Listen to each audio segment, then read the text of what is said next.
You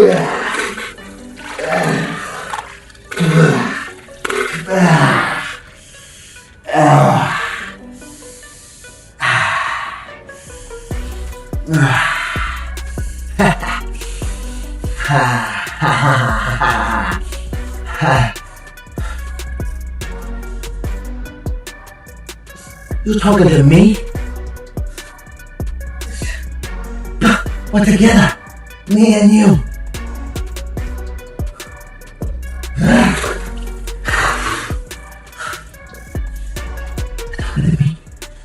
You're talking to me?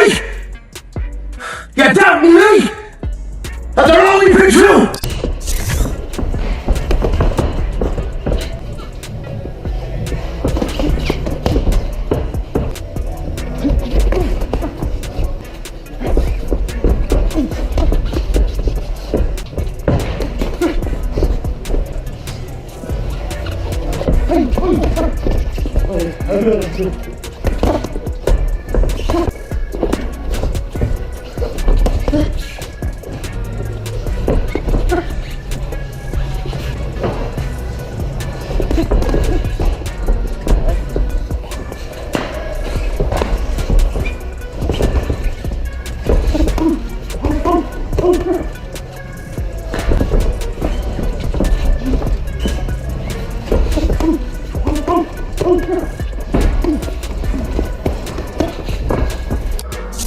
Conor doesn't need to fight. He has everything. I respect the fact that he's coming back to fight so much because it shows that he's a fighter in his heart. You know, me, I got to a certain level and I decided to walk away. You know, Conor, he's back. It shows that he's still that fighter despite having so much success. I'm rooting for him. Proud of Conor. I'm a massive fan. I think I will be for the rest of my life. You know, he has had a lot of struggles, ups and downs, just like I have, but he always gets back on his feet, which is a huge example of so many out there. So. I'm just starting to realize the insurmountable challenge that Conor McGregor is about to take on. Like as things get closer, hype starts to die down, reality starts to set in, and we aren't there yet. Like the hype and the fireworks are still going to be going for another week or so. But as we get closer and that starts to die down, I will tell you, I find what Conor McGregor is attempting to do to be inspirational. And there are not very many, if any, famous elitist millionaires that I could be inspired by. But this task really is remarkable. You have the worst injury that I've ever seen in our sport. Now, I've seen 3 other athletes with the same injury, but I haven't seen a worse injury. You have an athlete who is returning to a weight class outside of his prime, which historically, including boxing, does not go well. And he's going into what I believe to be the hardest proposition in sport, which is a 5-round fist fight. Like this Conor McGregor fight in July is going to be fucking bananas. It's going to be bananas. I mean, people are going to go crazy for the return of Conor McGregor because he's a giant personality. But don't expect the same. How could you just can't. He hasn't fought in 5 years, right? Exactly. It's been 5 years. But that's the problem. It might be more. Because they're going to I always think it is a little over 5. It's almost 6, I think. It might be 6 at the time of the fight. I think it's 5. I think it's 5 right now. Are we expecting to see a Conor that looked like Nate this last fight? Or are we expecting to see a better Conor than someone that looked like Nate? Because Nate did not look good. No, but Mike Perry did. And Mike Perry looked like a fucking murderer. You know what I mean? Like Mike Perry is a murderer. He's a murderer. And this is such a savage. You take a look at that when you're taking an older fighter, which Nate is now. And you're 21. You're 5 fucking years ago, July. So it literally will be 6 years. Yeah. But when it'll be 5 years. It'll be 5 years. When you're taking a younger fighter and putting them against the old dog, it normally doesn't end well for the old dog. Well, the thing is about Max Holloway is like Max Holloway isn't that much younger than Conor. He's not. But the thing is, Max has been in constant high-level competition the entire time. Won the BMF fight, beat Dustin, like constant high-level competition. That's right. It's a different thing. And I honestly believe him at 155 is the best thing for him. Absolutely. But he's not 155 in this fight. This is 170. But yeah. Honestly, he might be no better. weight cutting at all. Just no weight cut, just kind of walk around. And also, knowing this is such a high-profile fight, he's gonna. I mean, Max is always in insane shape, but particularly in this fight, he's gonna be in fucking insane shape. And his last fight, he took almost no damage.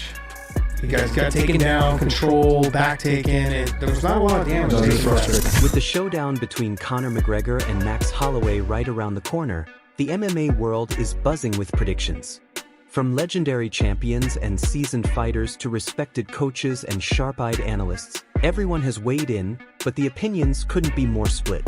Some insist McGregor's knockout power will end things quickly, while others argue Holloway's relentless pace and ironclad cardio will be too much to handle.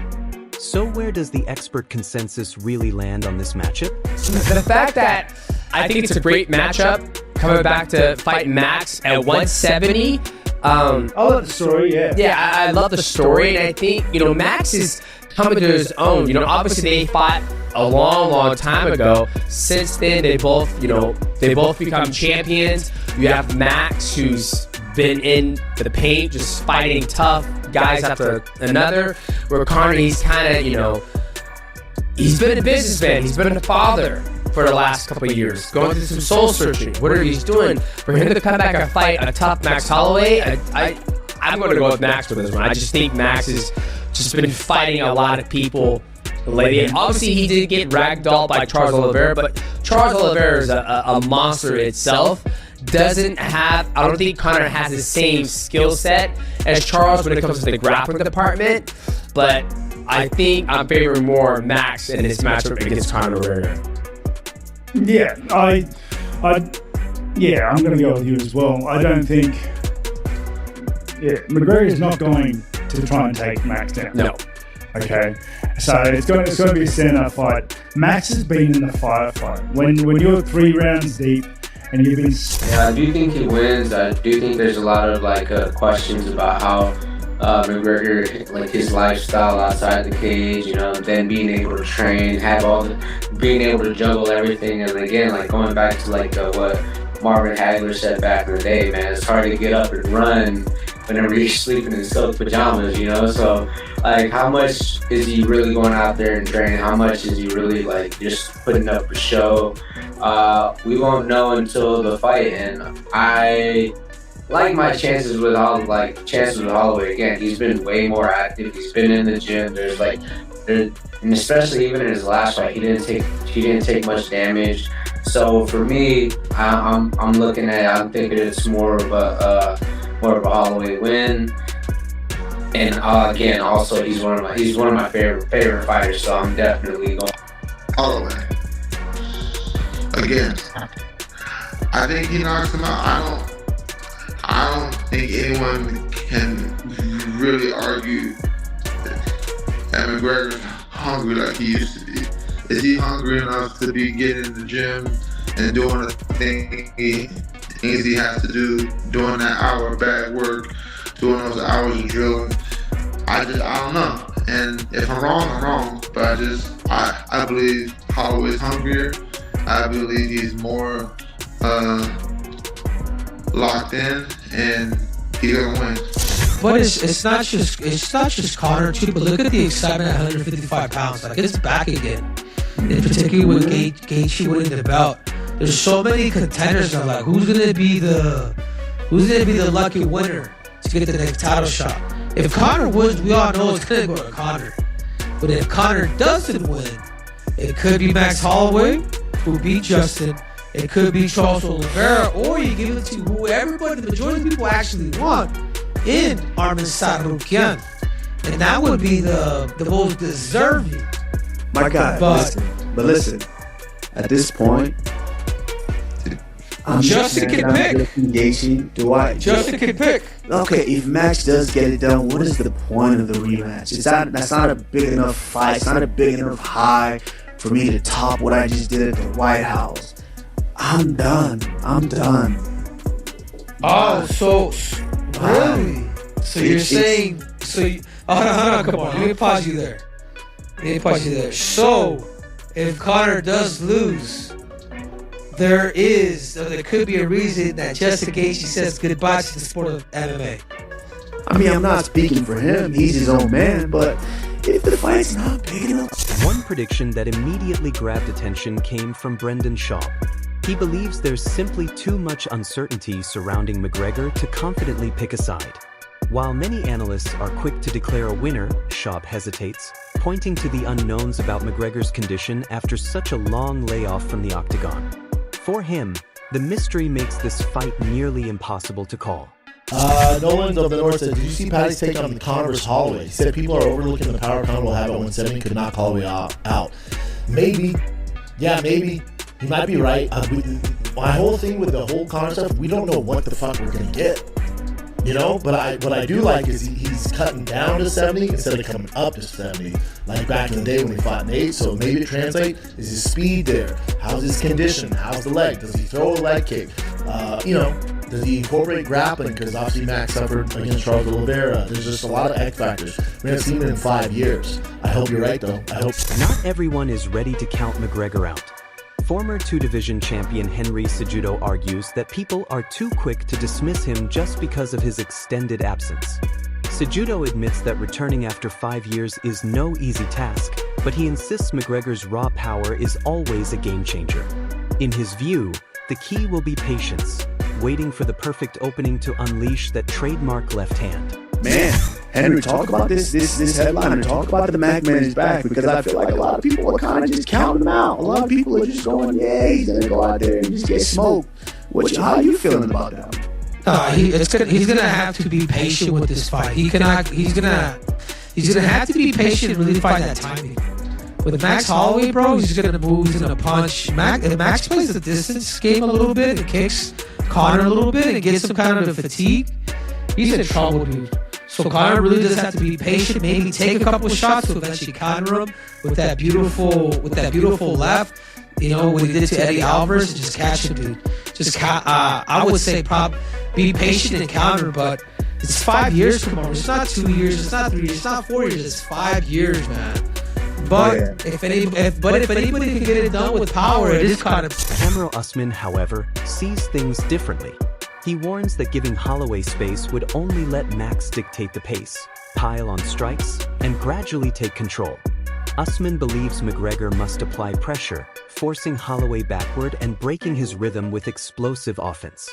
After watching McGregor's training footage, Usman is convinced Conor still has the speed, balance, and precision that made him elite, but he cautions that training and fight night are two very different worlds.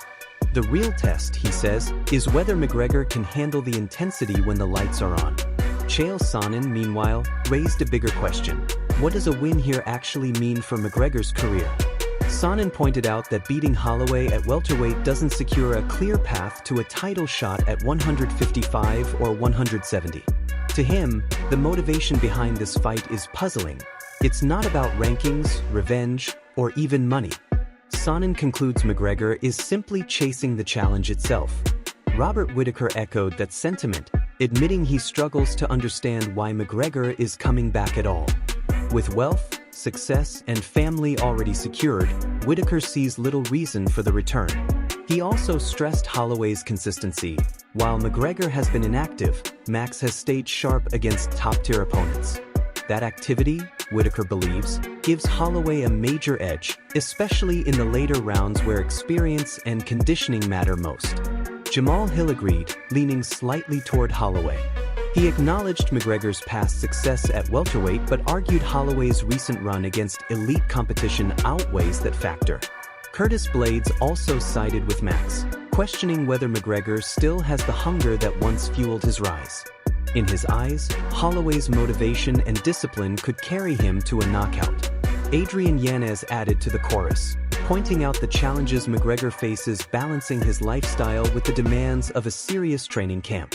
Combined with Holloway's activity and relatively low damage in recent fights, Yanez sees too many advantages on Max's side. Finally, Youssef Zalo also leaned toward Holloway. While he acknowledged McGregor's deadly accuracy and counter-striking, he still believes Holloway's consistency makes him the safer pick. In the end, Zalo expects Max's form and reliability to outweigh McGregor's explosive power.